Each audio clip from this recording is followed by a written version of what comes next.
आप जब वोट देने जाएंगे तो याद रखिएगा कि वोट आपका जो पड़ेगा वो इस बात पर पड़े कि झारखंड के जल जंगल जमीन कौन बचा रहा है। जल जंगल जमीन चूंकि आदिवासियों की, मूलवासियों की, वहां के गरीबों की, वहां के लोगों की आत्मा है, वहां की जिंदगी है। अगर जल जंगल जमीन पर अधिकार किसी और का होगा झारखंड में, तो जाहिर तौर पर वहां की जो आबादी है, जो मूलवासी, जो आदिवासी है, जो उस पूरे झारखंड की 90% से ज्यादा आबादी है, वह भुखमरी के संकट पर आ जाएगी और वह अपने ही राज्य में न सिर्फ जमीन से बेदखल कर दी जाएगी, बल्कि उन आदिवासियों को, उन मासूम लोगों को यह सत्ता और उनके साथ मिले हुए माफिया कहीं का नहीं छोड़। इस बात पर भी सोचिएगा कि वो कौन सी सरकार थी जिसने मॉब लिंचिंग को लगभग जायज ठहरा दिया और मॉब लिंचिंग करने वाले गुंडों को, मवालियों को, लंपटों को पकड़ने की जगह सत्ता में बैठे हुए लोग उनकी खैरख्वाही करने लगे और मौका मिलने पर फूल माला चढ़ाने। और उसको चुनिए जो आपके बच्चों के भविष्य को बेहतर करे, आपको एक स्वाभिमानी नागरिक बनाए, आपको लोकतंत्र का नौकर न बनाए बल्कि लोकतंत्र का मालिक। दोस्तों नमस्कार, मैं हूं अजय प्रकाश और आप देख रहे हैं जनज्वार। जैसा कि आप सब जानते हैं कि हम लोग लगातार झारखंड के चुनाव को न सिर्फ कवर करते रहे हैं, बल्कि आप सबसे हर रोज ग्राउंड रिपोर्ट से भी परिचित कराते रहे हैं।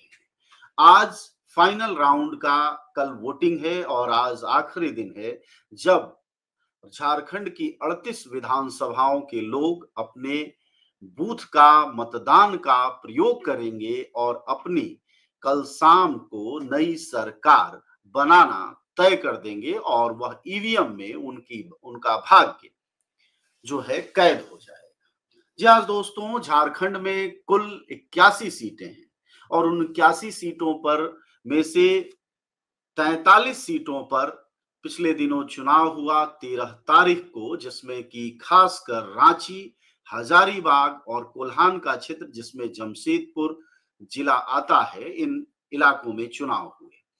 दूसरे राउंड में जो चुनाव है कल की तारीख में 38 विधानसभाओं में, वह कोयलांचल और संताल का इलाका है।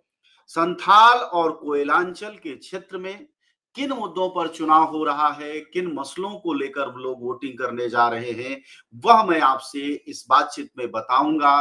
खासकर यह बातचीत हमारी ग्राउंड रिपोर्ट पर आधारित होगी कि किन मुद्दों पर हमने देखा लोगों को रुझान समझते हुए, लोगों से बात करते हुए। टीवी अगर आप इस वक्त देख रहे होंगे जब मेरा लाइव चल रहा है आपसे और मैं जुड़ रहा हूं आपसे और झारखंड के हालात बताने जा रहा हूं कि किन मुद्दों पर चुनाव होगा, तो टीवी पर इस वक्त जो मुद्दा चल रहा होगा वह मुद्दा होगा हिंदू और मुसलमान। मेरा भरोसा न हो तो आप टीवी चैनल खोलकर देख लें और महाराष्ट्र का चुनाव हो या यूपी के उपचुनाव हो या देश के दूसरे हिस्सों में हो रहे उपचुनाव हो या झारखंड का चुनाव हो, टीवी चैनलों और जिसको आप मुख्य धारा की मीडिया कहते हैं, वह इस समय किसी मौलाना को, किसी पंडित को, किसी सांप्रदायिक व्यक्ति को बिठाकर इस बात पर आज की शाम बात कर रहे होंगे कि किन मुद्दों पर चुनाव होगा, यानी हिंदू मुसलमान पर चुनाव होगा। लेकिन जनज्वार यही आपसे जुड़ता है। अपना जरूरी कर्तव्य हम समझते हैं कि हम आपको बताएं कि झारखंड में असल में किन मुद्दों पर चुनाव हो रहा है। कोयलांचल और संताल, ये दोनों वो इलाके हैं जो कि आदिवासी बहुल हैं और नॉर्थ इंडिया से आए हुए लोगों के भी हैं। अगर हम बात करें तो यह मेहनतकशों, मजदूरों, फैक्ट्रियों में, कोयलरी में काम करने वाले लोगों, इंडस्ट्री में काम करने वाले लोगों और आदिवासियों का इलाका। यहां अगर आप जाएंगे तो लोगों ने कहा कि हमारा मुद्दा पानी है, लोगों ने कहा हमारा मुद्दा पर्यावरण है, लोगों ने कहा हमारा मुद्दा उद्योगपतियों द्वारा छीनी जा रही जमीन है, हमारा मुद्दा हमारे बेरोजगार हो रहे बच्चे हैं, हमारा मुद्दा हमारे इलाकों में बढ़ रही गर्मी है, हमारा मुद्दा हमारी सूख रही नदियां, खत्म हो रहे जंगल हैं। इन मुद्दों के बारे में लोगों ने बात की। लेकिन अगर इस वक्त आप टीवी देख रहे होंगे तो आपके दिमाग में बिल्कुल मुद्दा अलग होगा।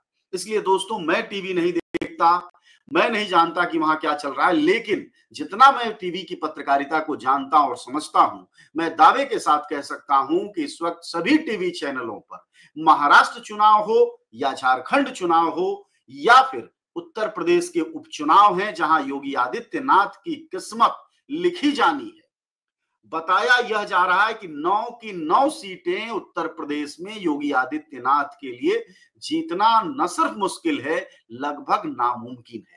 ऐसे में योगी आदित्यनाथ के लिए फील्डिंग कौन कर रहा है? कार्यकर्ता नहीं कर रहा है। योगी आदित्यनाथ को उत्तर प्रदेश की 9 उपचुनाव में जिताने की कोशिश भाजपा कार्यकर्ता से ज्यादा टीवी चैनलों के लोग कर रहे हैं। और सावधान आपको यही रहना है कि जिस तरह से टीवी मीडिया गैर मुद्दों को मुद्दा बनाकर आपके सामने परोसती है, जैसे उसके लिए झारखंड में सबसे बड़ा मुद्दा और मसला पिछले महीने दिन से अगर कुछ है तो वह घुसपैठ है। घुसपैठ यानी मुसलमान, मुसलमान यानी फसाद, फसाद यानी नफरत। कुल ले देखिए, किसी राज्य का चुनाव सिर्फ ये एक ऐसे मुद्दे पर कराने की कोशिश की जा रही है जो कि मुद्दा ही नहीं है। आपको याद है मणिपुर, सामने देख पा रहे हैं आप मणिपुर में क्या हो रहा है। आपने देखा उत्तर प्रदेश के अस्पताल में बच्चे जलकर मर गए। मुद्दा यह होना चाहिए कि जिन डबल इंजन की राज्यों में सरकार है और उन डबल इंजन की सरकारों में लोगों के साथ क्या हो रहा है, मुद्दा, मसला, बहस इस आधार पर होना चाहिए, वोटिंग इस आधार पर होनी चाहिए। जब प्रधानमंत्री मोदी यह कहते हैं या भारतीय जनता पार्टी अपने घोषणा पत्रों में यह बात कहती है कि वह झारखंड में 450 का सिलेंडर देगी, तो देवघर के बारामसिया इलाके में वह नौजवान जब बोल रहा था जनज्वार के ग्राउंड रिपोर्ट के दौरान, तो वह बात मुझे याद आती है कि वह कह रहा था कि प्रधानमंत्री मोदी कोई झारखंड के मुख्यमंत्री नहीं है जो 450 का यहां सिलेंडर देंगे, बल्कि अगर उन्हें सिलेंडर देना है तो वह पीछे के 12 राज्यों में दें, बगल में उत्तर प्रदेश है वहां दें, तब हम जाकर मानेंगे कि उत्तर प्रदेश में अगर सिलेंडर 400 रुपए का मिल रहा होगा, तब हम मानेंगे कि मोदी की सरकार और रघुवर दास की सरकार, बाबूलाल मरांडी की सरकार, चंपई सोरेन की सरकार यहां कोई सिलेंडर देगी। अन्यथा बेमतलब का मुद्दा है। यानी भारतीय जनता पार्टी कल जब चुनाव में जाएगी और जब 38 सीटों पर वोट मांगेगी, तो उनके समर्थकों से और उनके नेताओं से जो आप पिछले महीने दिन से सुन रहे हैं, उसको जरूर एक बार याद कर लीजिएगा कि क्या उन्होंने इस बात पर बात की कि वो आपके बच्चों को रोजगार मुहैया कराएंगे। और अगर वो बात ये कर रहे होंगे तो एक बार उत्तर प्रदेश की तरफ झांक कर जरूर देख लीजिएगा कि उत्तर प्रदेश के हालात क्या हैं।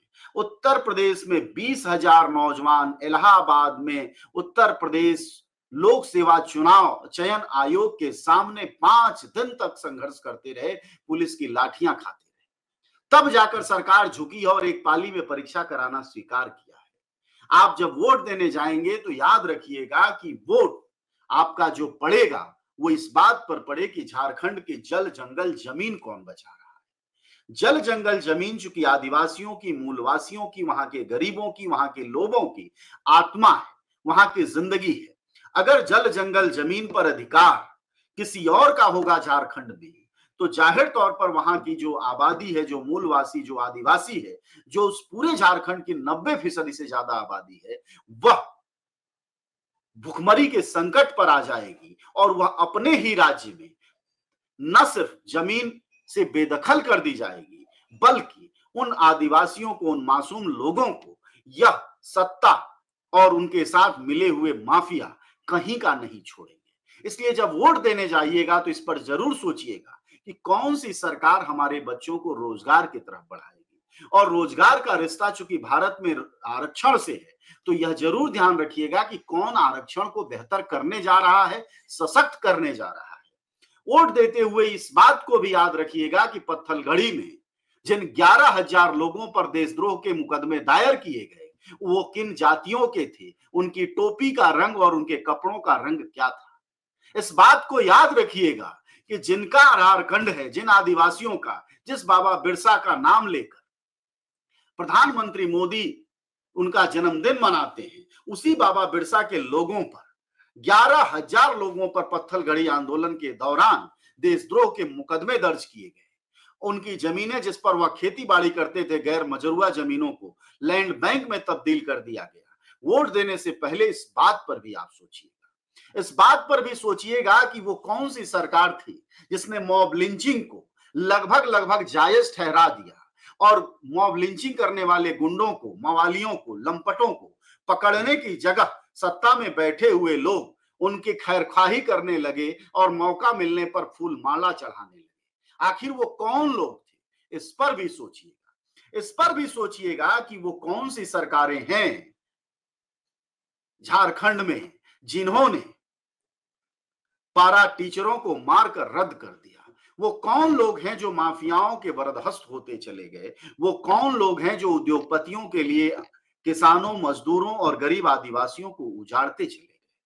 क्योंकि कोई भी चुनाव मुद्दों पर होना चाहिए और मुद्दे अगर हैं तो जाहिर तौर पर वोटिंग है, लोकतंत्र है और लोकतंत्र का बचाव भी है।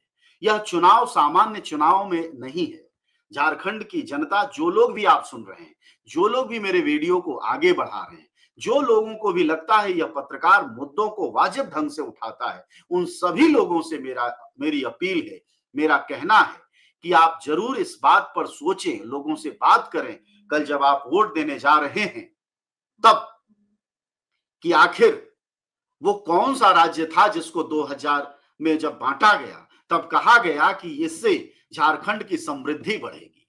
यह कहा गया कि झारखंड के लोगों को रोजगार मिलेगा। यह कहा गया कि झारखंड एक नया स्टील का, नया लोहा का, नया कोयले का ऐसा हब बनेगा जो दुनिया में डंका बजाएगा कि ये वैसा आदिवासी राज्य है जहां कुल देश की ऊर्जा खपत का 60% से ज्यादा है। लेकिन मिला क्या 24 सालों में? सरकार किसकी थी ज्यादा? 24 साल में अगर सरकार याद करें तो लगभग 17 साल प्रधानमंत्री मोदी की पार्टी की सरकार और उनकी डबल इंजन की सरकार रही। वह डबल इंजन की सरकार में क्या झारखंड की आर्थिक समृद्धि बढ़ी है?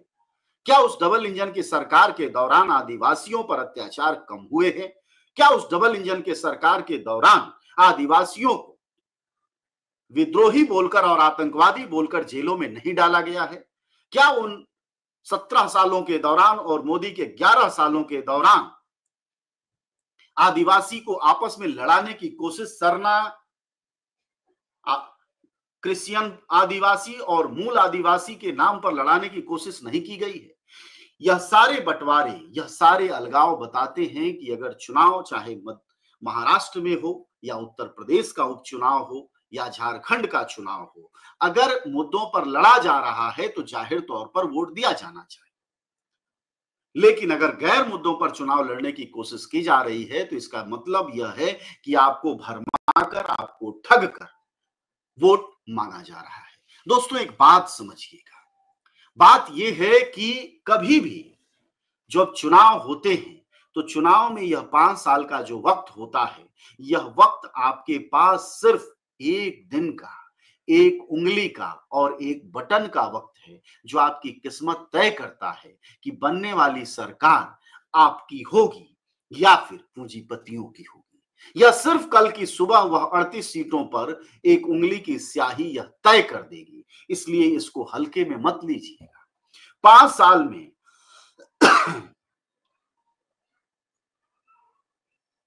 एक बार, 5 साल में एक बार यही एक मौका आता है जबकि आप तय कर पाते हैं कि आप क्या चुनने जा रहे हैं। किसी को चीज को चुनाव करने से पहले अगर आपके दिमाग में किसी जाति और संप्रदाय के खिलाफ नफरत भरी है तो जरा सोचिएगा कि आपके बच्चे को अगर रोजगार नहीं दिया गया तो क्या वह संप्रदाय जिम्मेदार है? क्या आपका पेपर लीक हो गया तो वह संप्रदाय जिम्मेदार है? आपकी जमीनें छीन ली गई, क्या वो संप्रदाय जिम्मेदार है? आपके बच्चे बेरोजगार होकर सूरत, दिल्ली, बड़ोदरा, राजस्थान और कन्याकुमारी तक जाकर पलायन कर 200-300 रुपए में दिहाड़ी मजदूरी कर रहे हैं और बाहरी के नाम पर लात खा रहे हैं, क्या उसके लिए कोई संप्रदाय, कोई दूसरा धर्म जिम्मेदार है? यह जरूर सोचिएगा। आपकी बेटियों के साथ जब अपराध हो रहा है तो क्या उसके लिए दूसरा संप्रदाय जिम्मेदार है? जिस बात को प्रधानमंत्री मोदी कहते हैं कि वह हमारी बेटियां बेच रहे हैं, जरा उनके आंकड़ों पर भी ध्यान दीजिएगा। कोई आंकड़ा निकालने की कोशिश कीजिएगा कि क्या उसके लिए दूसरा संप्रदाय जिम्मेदार है। या घुसपैठ की बात करते हैं, पीएम मोदी, अमित शाह, हेमंत बिस्व शर्मा जो असम के मुख्यमंत्री हैं, शिवराज सिंह चौहान उस राज्य के मुख्यमंत्री हैं जिनके राज्य में रहते हुए, जिनके सरकार में आदिवासी के मुंह में पेशाब किया गया। और वह कार्यकर्ता कौन था? भारतीय जनता पार्टी का योगी आदित्यनाथ, जो कई सभाएं कर चुके हैं झारखंड में। उनके सरकार में आईआईटी बीएचयू में पढ़ने वाली लड़की का बलात्कार हुआ, उसका मुकदमा दर्ज करने में महीनों लग गए, उनको गिरफ्तार करने में महीनों लग गए और उनको जमानत दी गई, उनको फूल पहनाया गया। वो लोग कौन थे? आपको पता होगा शायद, वह भारतीय जनता पार्टी के आईटी सेल के कार्यकर्ता थे। आपको चिन्मय आनंद याद है, आपको वीरेंद्र सिंगर याद है, आपको राम रहीम का हरियाणा में दिया जाने वाला पेरोल याद है। इसलिए दोस्तों, जब भी आप वोट देने जाएं सुरक्षा के नाम पर कि नहीं साहब हम सुरक्षित हैं, तो इन सुरक्षा के कारणों को जरूर याद करिएगा। बांग्लादेश की सीमा से घुसपैठ ममता बनर्जी नहीं करा सकती है, वहां बीएसएफ लगी है, एसएसबी लगी है। न हेमंत सोरेन करा सकते हैं, उनकी तो सीमा भी नहीं लगती है। अगर घुसपैठ हो रही है तो असम की सीमा से हो रही है, और असम में पहले से हेमंत बिस्व शर्मा है। और रिकॉर्ड देखिए कि गृह मंत्री इसके लिए जिम्मेदार हैं और वही घूमकर कह रहे हैं आप सबसे, और इसी नाम पर वोट मांग रहे हैं कि घुसपैठ हो रहा है। तो एक बार ईमानदारी से आपको यह पूछना चाहिए था, और अगर नहीं पूछ पाए हैं तो कल वोट देने जाने से पहले अपनी आत्मा से पूछिएगा कि आखिरकार घुसपैठ के लिए, किसी दूसरे देश में घुसपैठ के लिए कोई मुख्यमंत्री जिम्मेदार होता है या केंद्र सरकार जिम्मेदार? और अगर केंद्र सरकार जिम्मेदार है और उसके पास घुसपैठ का कोई आंकड़ा नहीं है, कोई गिनती नहीं है, इसका मतलब यह है कि भ्रष्टाचार बॉर्डर से लेकर राज्यों तक में हो रहा है। और इसके लिए भी, इसकी गिनती के लिए, इसके प्रवेश के लिए भी सीधे तौर पर गृह मंत्री जिम्मेदार है। तो अगर यह सवाल आप नहीं पूछ पाए हो तो पूछने की कोशिश कीजिएगा। अगर नेता से पूछने की हिम्मत न हो पाई हो तो अपनी आत्मा से पूछिएगा, और आत्मा से पूछ कर वोट देने जाइएगा कि आखिरकार इन चीजों के लिए जिम्मेदार कौन है।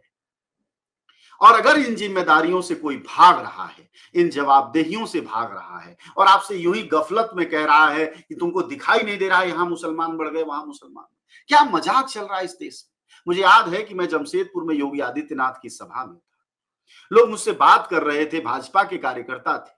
मैंने पूछा आपको कैसे पता चलता है कि यहाँ घुसपैठ बढ़ रही है? तो एक आदमी बताता है आपको मालूम नहीं है, गुमला में या पता नहीं किस जिले का नाम लिया उसने, गोड्डा में, और कहा कि वहां स्कूलों के नाम उर्दू में लिखे गए। आश्चर्य हुआ मुझे, क्या हम एक ऐसा भारत बना रहे हैं जहां उर्दू लिखा जाना बांग्लादेश का हो जाना है, बांग्लादेशियों का होना है? क्या हम इतने मूढ़ होते जा रहे हैं? 1947 से अभी 100 साल भी हमने आजादी के पूरे नहीं किए, और 100 साल से पहले भी हम इतने मूर्ख हो सकते हैं? हम इन मूर्खताओं पर बात कर सकते हैं? जब कार्यकर्ताओं से मैंने पूछा, पदाधिकारी थे बीजेपी के, आपको कैसे पता चला घुसपैठ हो रही है, क्यों मुद्दा आप लोगों ने ये बनाया? तो कहा हमको लगता है। मैंने कहा ये लगना क्या होता है? ये लगता है। आप विकास में तो आंकड़े बताते हैं, आप कहते मोदी जी ने इतने कॉलेज बनाए, इतने यूनिवर्सिटी बनाए, हालांकि उनका भी कोई प्रमाण नहीं है, इतने मेडिकल कॉलेज, फिर भी आप गिनती करते हैं। ऐसे कोई गिनती घुसपैठ की भी तो हुई होगी, लेकिन दोस्तों कहीं आप नहीं सुन रहे होंगे। इसलिए वोट इन आधारों पर दिया जाना चाहिए। इस आधार पर कोई इस देश में वोटिंग नहीं होनी चाहिए कि आपको उन्माद में बदल दिया जाए, आपको नशे में डाल दिया जाए, आपको एडिक्ट बना दिया जाए, आप धर्म की नशाखोरी के शिकार हो जाएं। तो याद रखिए, आपके बच्चे जिनको कलम पकड़नी चाहिए वो मजदूरी का प्लेट पकड़ेंगे। आपके बच्चे जिनको कचहरी में वकील बनना चाहिए, अस्पताल में डॉक्टर बनना चाहिए, सड़क का इंजीनियर बनना चाहिए, कॉलेज का प्रोफेसर बनना चाहिए, वो बच्चे बर्तन मांजते हुए नजर आएंगे, और यह सरकारें आपसे जय श्री राम का नारा लगवाएंगी और आपके बच्चों को कोयलरी में 6,000 रुपए महीने पर खटाएंगी। क्या मैं गलत बोल रहा हूं?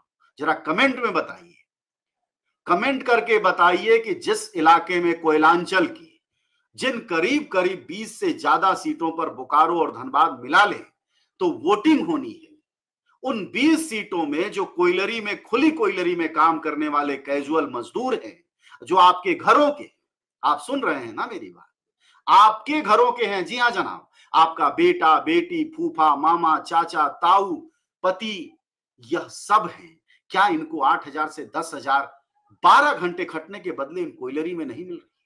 वो ड्राइवर जो कोयलरी में काम करते हैं, उनकी क्या तनख्वाह है? जरा हमें कमेंट बॉक्स में बताइए। कैजुअल वर्कर की स्थिति क्या है आपके राज्य में?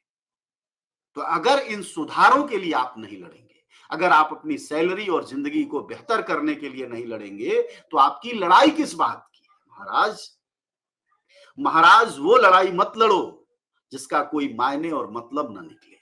लड़ो वो जो आपके भविष्य को बेहतर करे, आपके जो बच्चों के भविष्य को संवारे।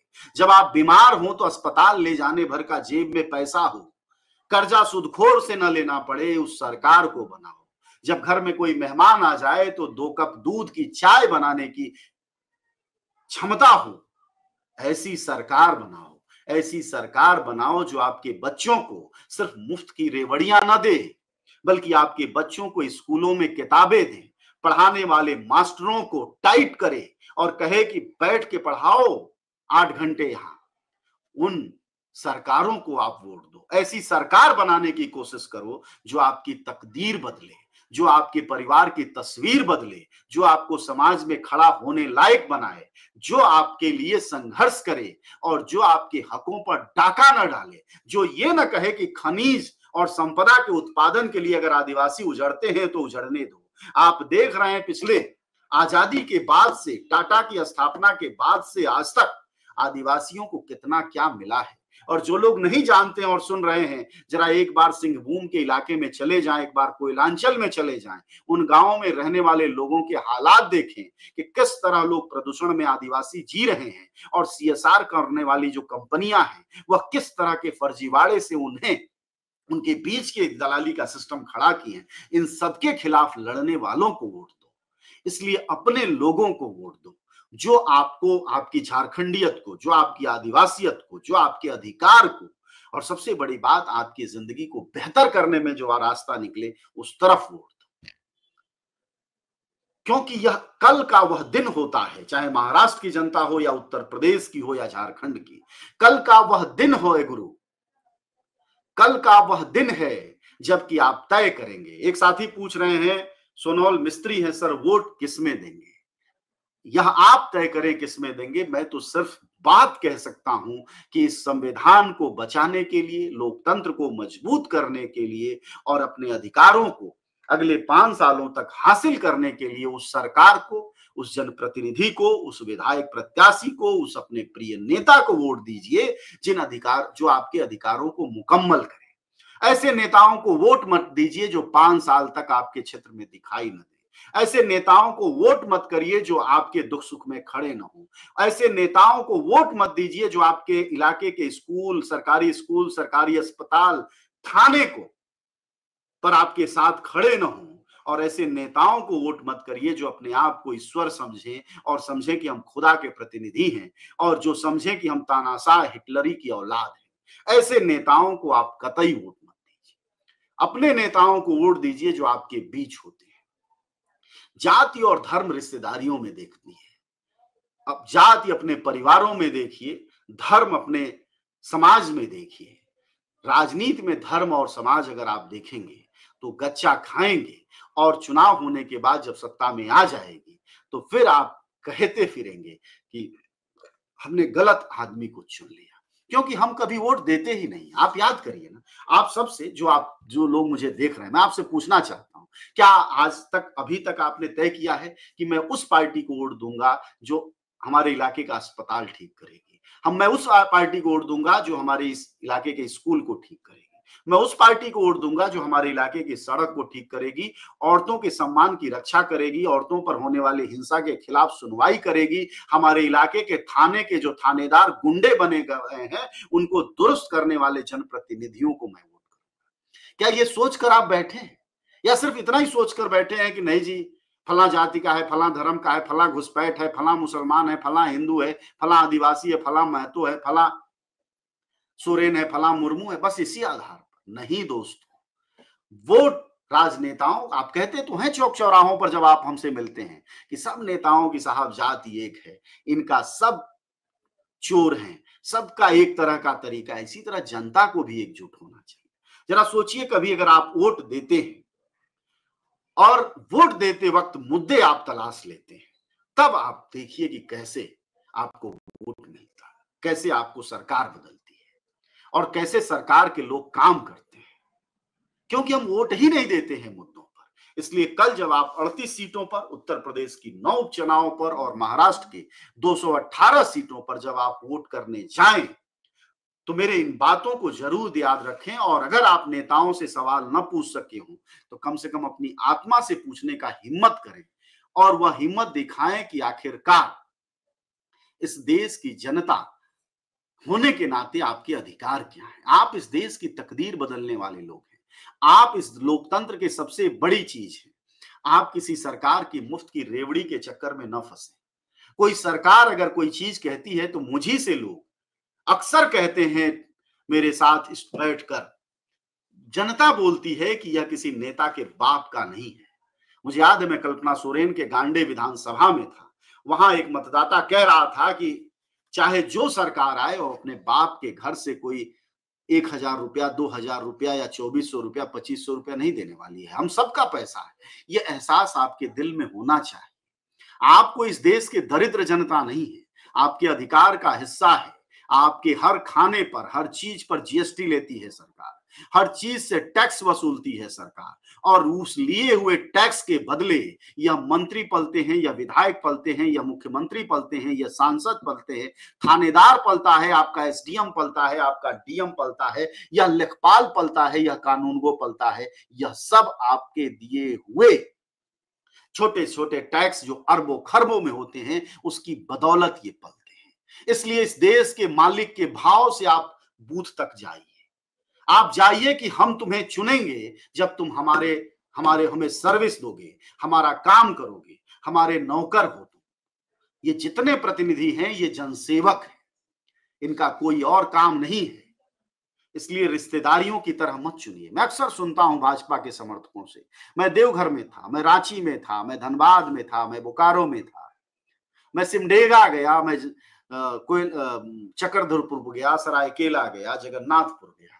तमाम भाजपा के समर्थकों से एक बात मुझे कहनी है दोस्तों, संभव है कुछ लोग आप होंगे सुनने वाले, कि आप जब कहते हैं तब कहते हैं कि हम मोदी को वोट देंगे। आपको यह पता तो होगा कि मोदी प्रधानमंत्री है। आप यह भी कहते हैं कि वो काम करें या ना करें, लेकिन हम मोदी को वोट देंगे। आप सोचिए, लोग इसीलिए अंधभक्त कहते हैं। आप क्यों कहते हैं ऐसा? यह कमिटमेंट अपने पिता से दिखाइए, अपनी मां से दिखाइए, अपनी रिश्तेदारी में दिखाइए, अपने परिवार में दिखाइए, उसके साथ हर वक्त में खड़े होइए, तब आप मजबूत होंगे। लेकिन अगर किसी राजनेता के कुछ भी करने पर भी उसके साथ अगर आप खड़े होंगे तो आप मूर्ख साबित होंगे, आप अंधभक्त होंगे, आपके अधिकार काटे जाएंगे, लेकिन आप नैतिक तौर पर आह भी नहीं कर पाएंगे। आपकी बजाई जाएगी लेकिन आप चिल्ला नहीं पाएंगे, आप पर बरसेंगी लाठियां लेकिन आप कराह नहीं पाएंगे, क्योंकि आपने अंधभक्ति स्वीकार की है। इसलिए तार्किकता स्वीकार करिए। आप कहिए कि मोदी ने ये किया है, आप बताइए कि मोदी ने इस देश को उत्तम उन्नत किया है। आप सिर्फ इतना बोलते हैं कि मोदी देश को आगे ले जा रहा है। इस बात को काटने के लिए मुझे याद है मोहनपुर में एक बुजुर्ग थे। मैंने कहा कि मोदी तो देश को आगे ले जा रहे हैं, उनके समर्थक कहते हैं, खुद मोदी भी कहते हैं। वो कहते हैं कि जिस देश का पेट खाली हो, उस बुजुर्ग ने कहा मोहनपुर, जिस देश का पेट खाली हो वह देश कितना भी आगे चला जाए, जिस देश का हाथ खाली हो वह देश कितना भी आगे चला जाए, जिस देश का नौजवान अपनी बेरोजगारी के सर्वाधिक वक्त से गुजर रहा हो, उस देश का प्रधानमंत्री चाहे अमेरिका में जाकर बात करे, चाहे यूक्रेन में शांति ला दे, उसका रिश्ता न झारखंड से है न मणिपुर से। और यह सोचना तो होगा, यह सोचना होगा कि भारतीय जनता पार्टी की सरकार जब कहती है कि आदिवासियों को शांति देगी, वह आदिवासियों को विकास देगी, तो एक बार मणिपुर तो आपको झांकना होगा। मोबाइल खोलिए, आपके हाथ में है, जरा देखिए कि मोबाइल में मणिपुर की स्थितियां क्या हैं। और प्रधानमंत्री मोदी मणिपुर को तो ऐसा व्यवहार कर रहे हैं जैसे वह अपने देश का हिस्सा न हो, वह किसी दूसरे देश का हिस्सा। मणिपुर में ना आज तक गए, न उस पर जुबान खोली। अलबत्ता 5,000 फोर्स और बढ़ाई जा रही है। वहां शांति बहाल करने की जगह वहां उन आंदोलनों को कुचलने की कोशिश, उन आवाजों को कुचलने की कोशिश, और आपस में गृह युद्ध की स्थितियां हैं। एक तरफ मैती मारे जा रहे हैं, दूसरी तरफ कुकी मारे जा रहे हैं। दोनों एक दूसरे के खून के प्यासे हैं। भाई केंद्र में कांग्रेस की भी सरकार रही, दूसरी भी पार्टियों की सरकारें रही, लेकिन मणिपुर जैसे हालात, गृह युद्ध जैसे हालात तो इस देश के इतिहास में कभी नहीं हुआ। हम सब सोचते थे कश्मीर में इंसर्जेंसी है, कश्मीर में बवाल है, कश्मीर में टेंशन है, वो ठीक हो जाए, लेकिन कश्मीर तो नहीं ठीक हुआ। कश्मीर से भी ज्यादा बुरे हालात पैदा करके मणिपुर उपहार में इस देश को प्रधानमंत्री मोदी और उनकी कैबिनेट ने, उनके गृह मंत्री ने हमें थमा दिया। इसलिए जब आप वोट देने कल जाएं और जब आप सोचें कि आदिवासी अधिकारों के लिए कोई पार्टी काम करेगी, तो इन चीजों पर भी सोचें। आप सब जानते हैं कि जनज्वार का खर्च आपके जनसहयोग की बदौलत चलता है। आप भी जनसहयोग में शामिल हों और आजाद और स्वतंत्र पत्रकारिता को बनाए रखने के हमारे इस महाअभियान में शामिल हों। हमें इंतजार रहेगा आपके सहयोग का, क्योंकि आपका सहयोग ही हमारी मजबूती का सबसे ताकतवर रास्ता है। धन्यवाद साथी।